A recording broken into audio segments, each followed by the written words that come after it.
Magandang araw po at maraming salamat sa mga nanonood at tumatangkilik ng YouTube channel ni Maestro Honorio at ng mga YouTube video na kanyang ina-upload.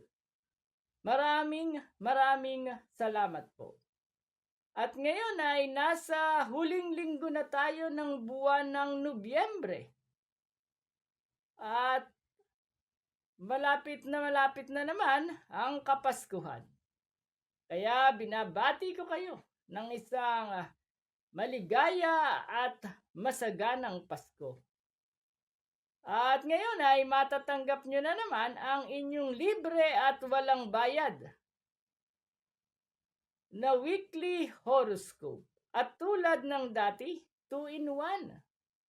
Nalaman nyo na ang inyong kapalaran sa huling linggong ito ng buwan ng Nobyembre, ay maaari nyo pang basahin sa description o sa ilalim ng mismong YouTube video na ito na weekly horoscope, ang isang nobelang hinango sa mga aklat na isinulat ni Maestro Honorio.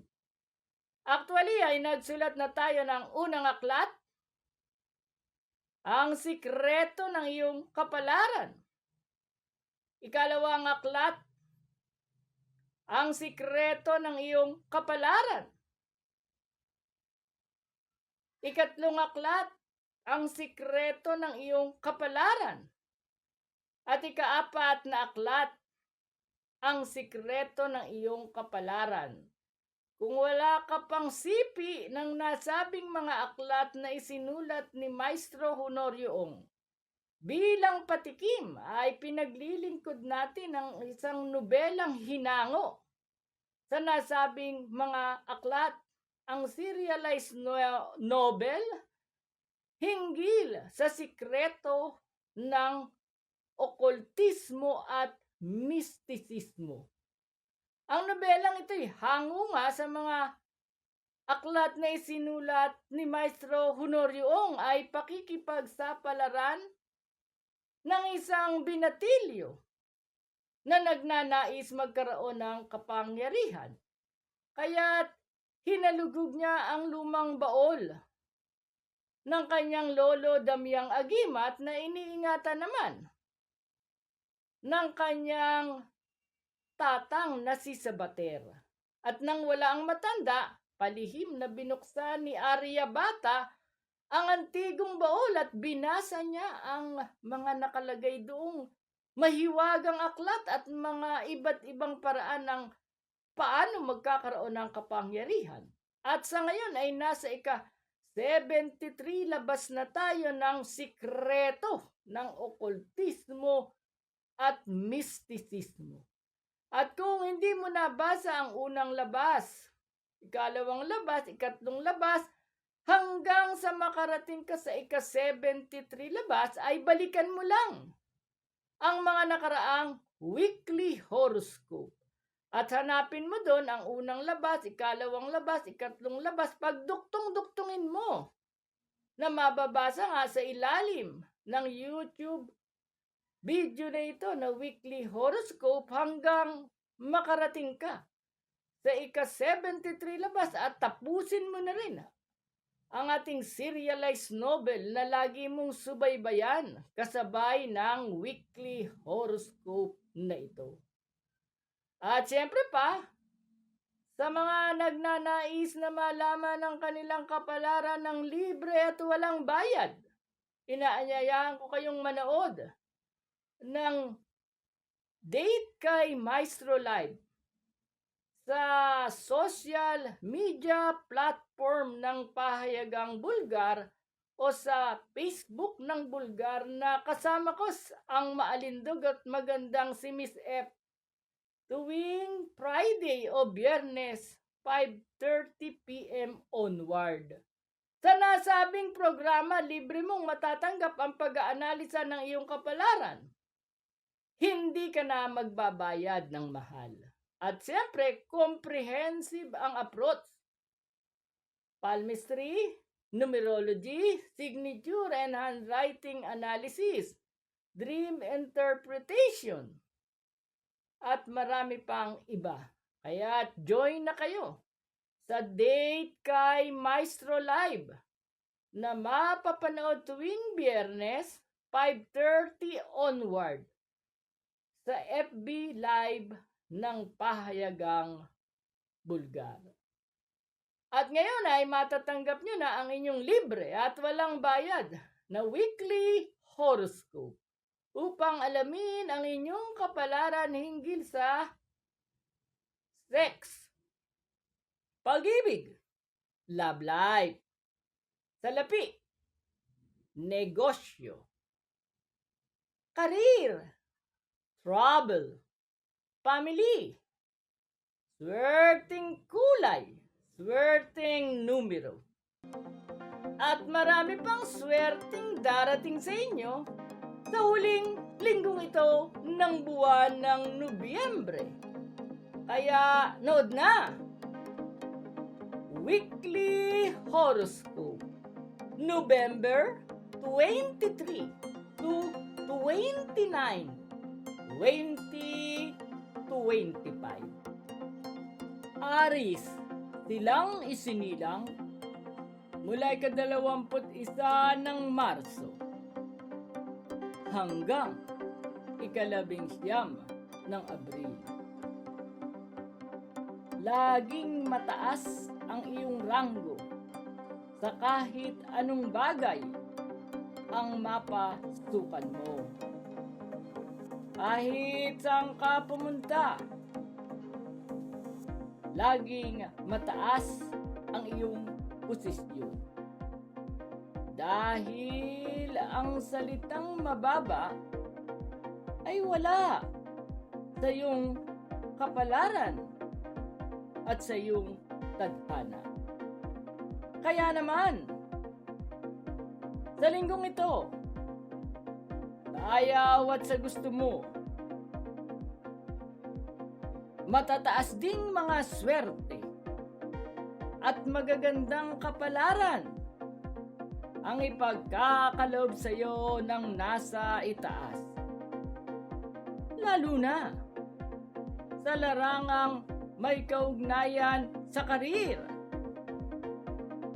sa malaking halaga ng salapi, sa aspetong panglipunan, at maging sa larangan ng pagkakamal ng material na mga bagay. Ang lahat ng ito ay isa-isa nang mapapasa iyo ngayon. Mapalad na kulay ang red. Maswerteng numero 3, 9, 18, 27, 33, at 42. Taurus, silang isinilang mula ika-20 ng Abril hanggang ika-20 ng Mayo. Bagamat medyo mahina ang iyong loob, at kung minsan ay kinukubabawang ka ng takot, ang maganda nito, kung ang sa iba ay pabago-bago ang lagay ng mga pangyayari, sa linggong ito, ang sayo ay nakapirmis. At alam mo ba, ang nakapirmis sa iyong buhay? Oo, walang ganawan. At nakapirmis sa iyo ang pagdating ng iba't ibang uri ng swerte at magagandang kapalaran. Higit lalo sa mga magagandang kapalarang may kaugnayan, bulto-bulto, makapal, at malalaking halaga ng salapi. na sa tanang buhay mo ay halos ngayon ka lang makakakita nito at ngayon mo lang ito mahahawakan. May kondisyon nga lamang upang magkatotoo at tuluyang mangyari ang mga bagay nito.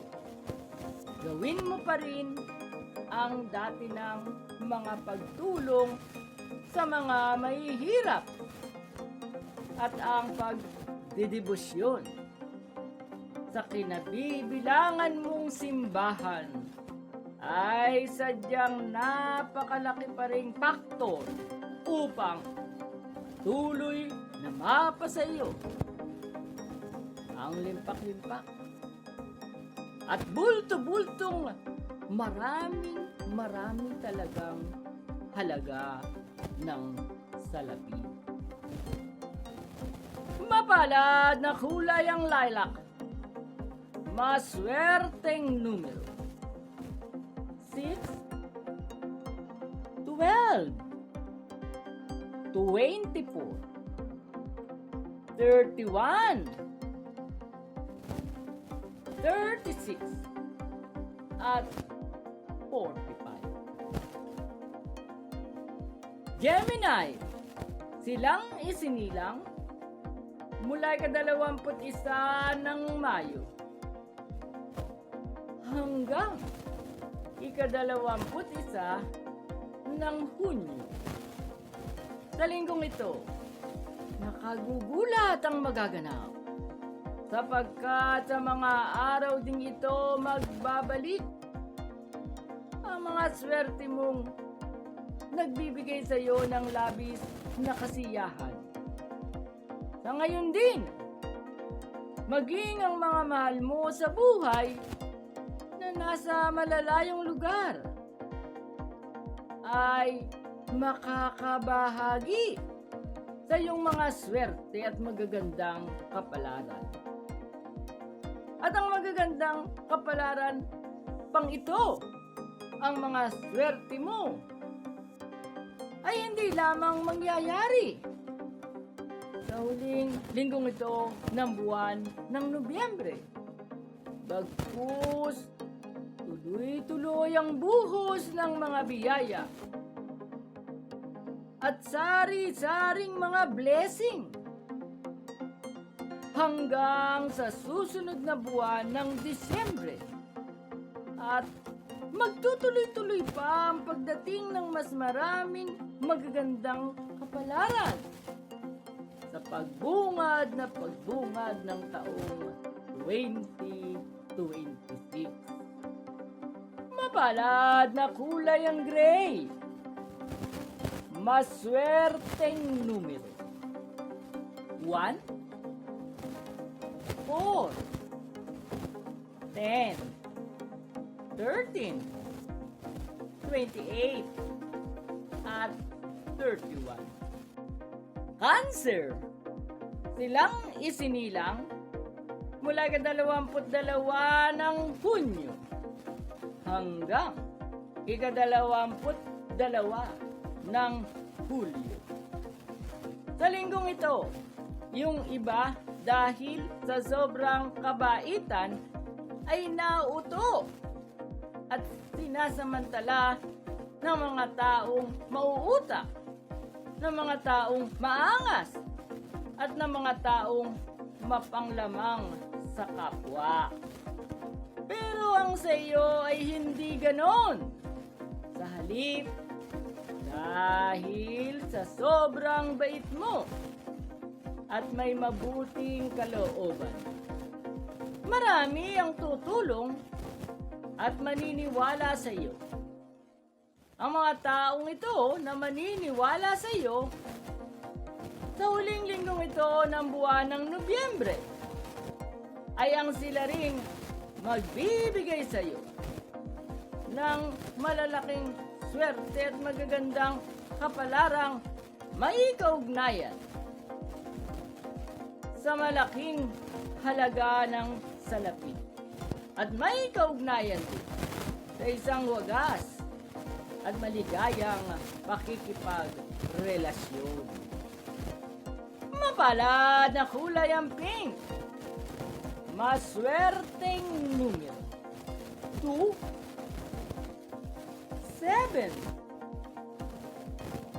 16, 25, 34, at 45. Leo, silang isinilang mula ika-23 ng Hulyo hanggang ika-22 ng Agosto. Huwag kang magalit sa araw na ito dahil ang ilang malalaking swerte na nasa tabi mo lang ay kapag nagalit ka ay biglang lalayo. Handang-handa naman itong pumasok sa iyong pagkatao at sa iyong pamilya. At ang swerte nito ay pipirmi na sa buhay mo ng mahabang panahon. Kung magkakaroon ka ng masayahing personalidad at matututo kang maging mapagmahal sa iyong kapwa. At siyempre pa, pangiti-ngiti lang, relax, at laging nagpapasalamat sa langit. At sa mga taong laging thankful, tulad ng nasabi na sa huling linggong ito ng buwan ng Nobyembre. Tuloy-tuloy ang maraming blessing at mga pagpapala. May kaugnayan sa salapi at sa bulto-bultong halaga ng material na mga bagay. Mapalad na kulay ang blue. Maswerteng numero. 5, 9, 18, 26, 32, at 42. Virgo, silang isinilang mula ika-23 ng Agosto hanggang ika-22 ng Setyembre. Ngayong huling linggong ito ng buwan ng Nobyembre, uusad ng unti-unti ang pagunlad at pag-asenso sa iyong buhay na may daladalang kakaibang swerte. Mayroon ka lang dapat na gawin. Kung ano ang maisip mo, ipatupad mo agad. Dahil sa mabilisang aksyon at walang pagdadalawang isip na pagkilos, ang magagandang kapalaran ay agad-agading mapapasa iyong mga kamay. Higit lalo ang mga magagandang kapalarang may kaugnayan sa romansa, sa maligayang pakikipagrelasyon, sa karir, sa karangalang panglipunan, at sa larangan ng malalaking halaga ng salapi na mahahawakan mo, na parang napakalakas na tulo ng gripo na dating ng dating sa iyong mga kamay at halos hindi na mauubos-ubos pa kailanman. Mapalad na kulay ang purple. Maswerteng numero 6, 17, 24, 27, 39, at 42. Libra, silang isinilang mula ika-23 ng Setyembre hanggang ika-23 ng Oktubre. Sa linggong ito, sa mga huling araw ng buwan ng Nobyembre, at pwedeng-pwede rin sa unang linggo ng buwan ng Disyembre, hanggang magpasko gamitin mo na ngayon ang natanggap mong regalo noong nakaraan mong karawan na gawa sa likido. Iwisik mo ito ng 3 beses sa buo mong katawan. Ito ang magbibigay sa iyo ng dagdag na gayuma at ng dagdag na kagandahan na siya namang aakit ng mas marami pang swerte at magagandang kapalarang may kaugnayan sa sex, may kaugnayan sa pag-ibig, sa karir, at may kaugnayan sa makapal at bulto-bultong halaga ng salapi na magsisimula ng dumating ngayon hanggang sa susunod na taong 2026. Mapalad na kulay ang Old Rose. Maswerteng numero 1, 7, 22, 28, 34, at 43. Scorpio. Silang isinilang mula ika-24 ng Oktubre hanggang ika-21 ng Nobyembre. Sa huling linggong ito ng buwan ng Nobyembre, sadyang napakaganda ng kapalaran mo. Magkagayunman, marami ang magtatangkang papangitin ito. Sila ang mga kontrabida sa buhay mo.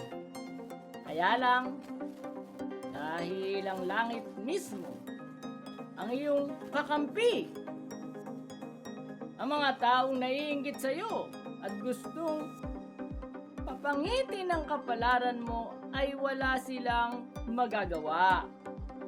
Hindi sila magtatagumpay dahil patuloy kang pagpapalain ng langit at bibigyan ng marami pang mga swerte at magagandang kapalaran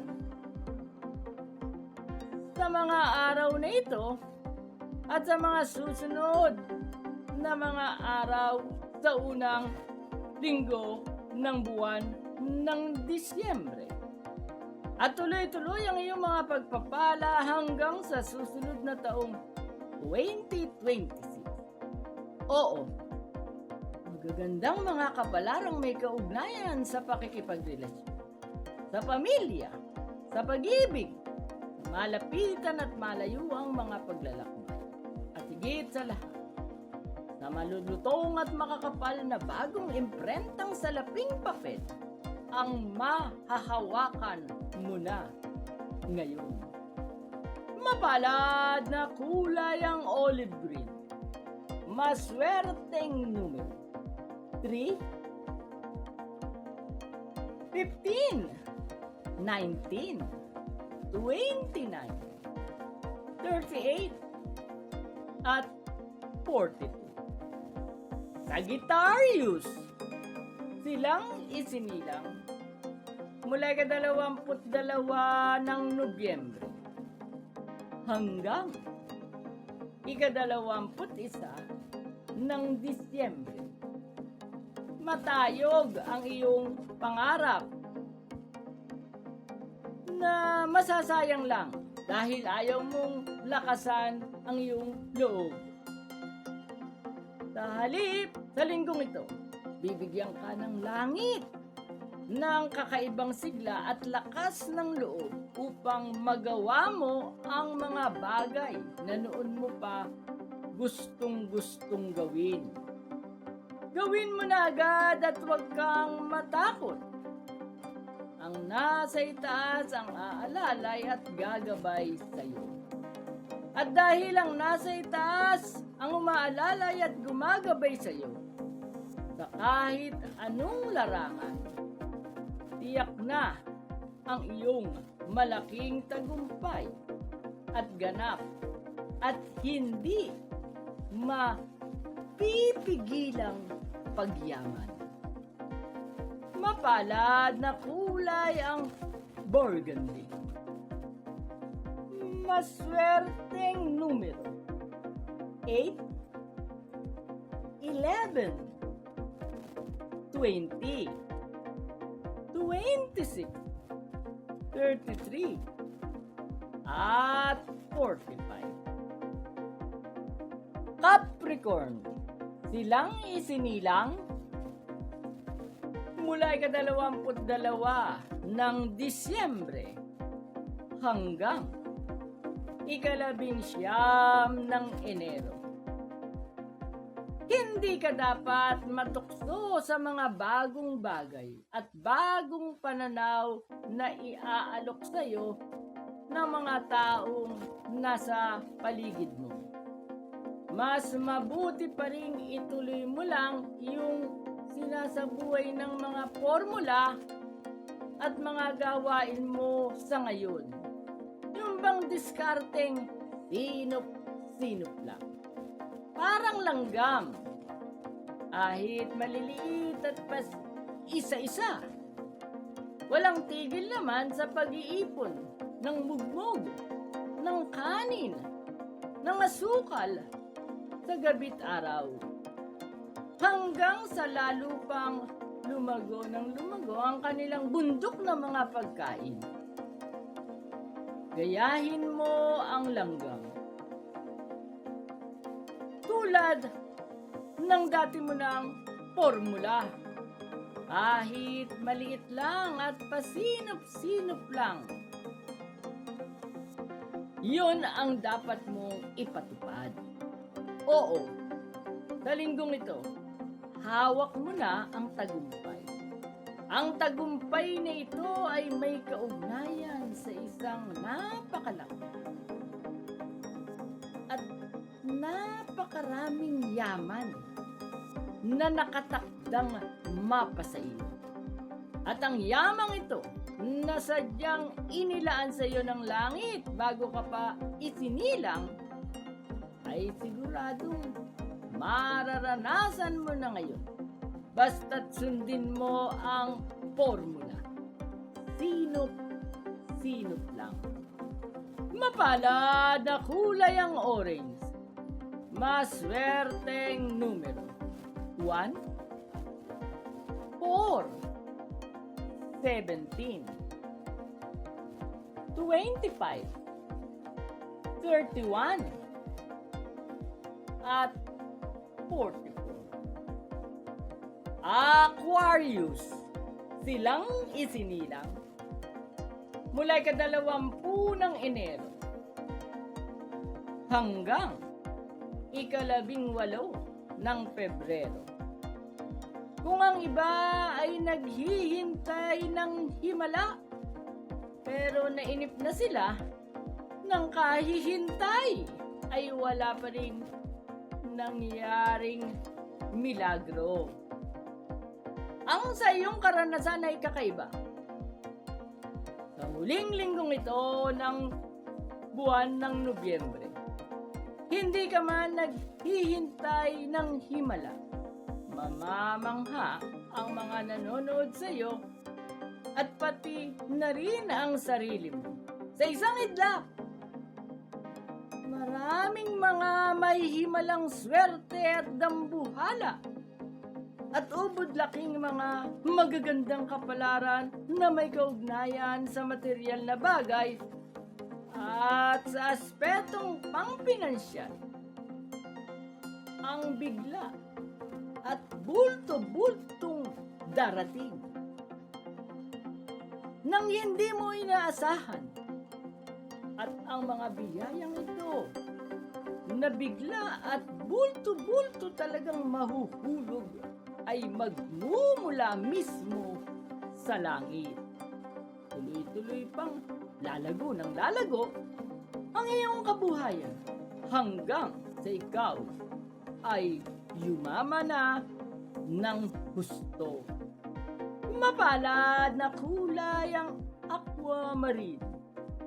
Maswerteng numero 3, 15, 21, 24, 30, at 42. Pisces, silang isinilang mula ika-19 ng Pebrero hanggang ika-20 ng Marso. Tandaan at alalahanin mong hindi masusolusyonan ng pagdadalawang isip mo ang mga problemang dumarating. Kailangang magmatapang ka.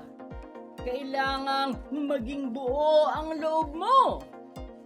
Kaya naman, sa linggong ito, magpasya ka na ngayon ng mabilis at kumilos ka na rin ng mabilis. At makikita mo, kapag mabilis kang magpasya at kapag mabilis kang kumilos, ay mabilis din ang magiging resulta. Tatagumpay ka. At hindi ka lang basta-basta magtatagumpay.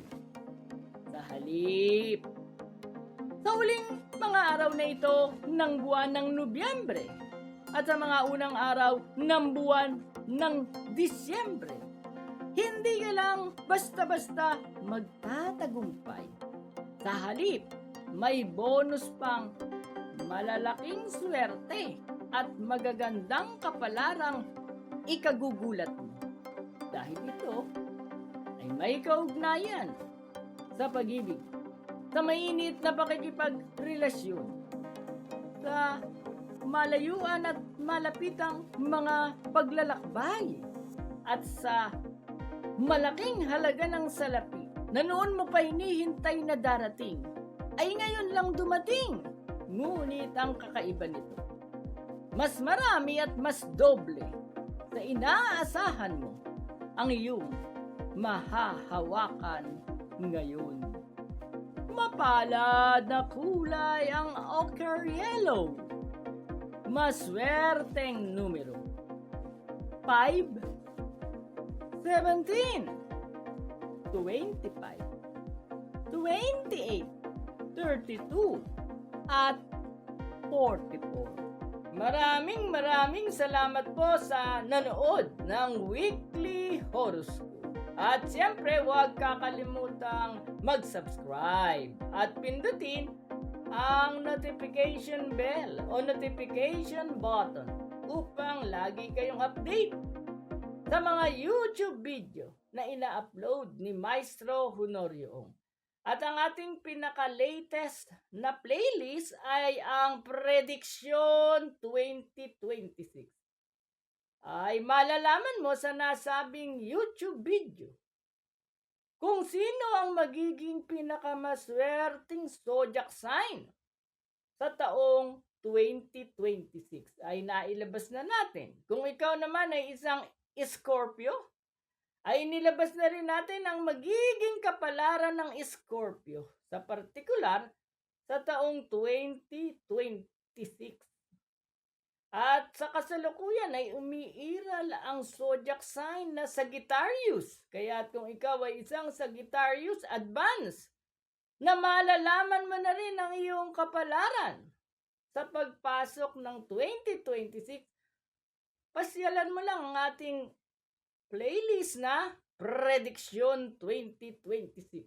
Tuloy-tuloy nating tatalakayin ang magiging kapalaran ng bawat zodiac sign. At ganun din, ang magiging kapalaran ng 12 animal signs sa Chinese astrology. Sino ang pinakamaswerteng animal sign sa taong 2026 ay siyang ipaglilingkod natin sa susunod na mga YouTube video sa YouTube channel na ito ni Maestro Honorio Ong. Kaya huwag kang bibitaw. Mag-subscribe at pindutin ang notification bell o notification button upang advance. Ngayon na ay mapagandaan mo ang susunod na taong 2026, ang Year of the Fire Horse. Muli, magkita-kita tayo para sa susunod na Weekly horoscope.